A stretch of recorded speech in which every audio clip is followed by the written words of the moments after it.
રાજકોટથી મળી રહ્યા છે કે જ્યાં ભાદર 2 ડેમમાંથી સિંચાઈ માટે પાણી છોડાયું. પૂર્વ એમએલએ લલિત વસોયાએ પાણી છોડવાની કરી હતી માંગ.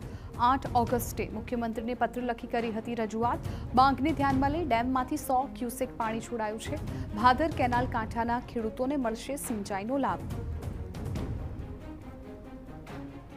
ધોરાજી ભાદર 2 સિંચાઈ ખાતા દ્વારા જે ખેડૂતો માટે પાણી છોડવાનો નિર્ણય કરવામાં આવ્યો છે અને હું હૃદયથી આવકારું છું, કારણ કે અલ નીનોની જે અસર છે એના કારણે સૌરાષ્ટ્ર અને ગુજરાતમાં ખૂબ વરસાદની તંગી છે અને વરસાદ 1 મહિનાથી પડ્યો પણ ન માત્ર જેવો પડ્યો પણ નથી.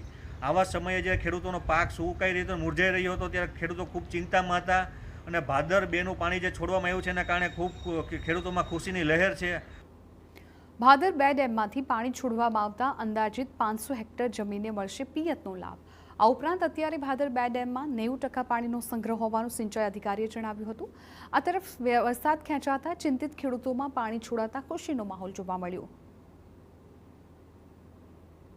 આપણે ભાદર 2 સિંચાઈ યોજનાના કમાન્ડ વિસ્તારના લાભિત ખેડૂતોને ખરીફ સિંચાઈ માટે પાણી છોડવાની માગણી આવતા આપણે યોગ્ય મંજૂરી લઈ અને કેનાલમાં પાણી છોડેલ છે. હાલ કેનાલ 100 ક્યુસેક ઉપર ચાલુ છે અને ખેડૂતોને બધાને પાણીનો લાભ મળી રહ્યો છે, જેથી કરીને એને ચોમાસું સિઝન દરમિયાન જે પાક વાવેલ હતો એને જીવનદાન મળી રહેશે અને એના પાકના ઉત્પાદન જળવાઈ રહેશે.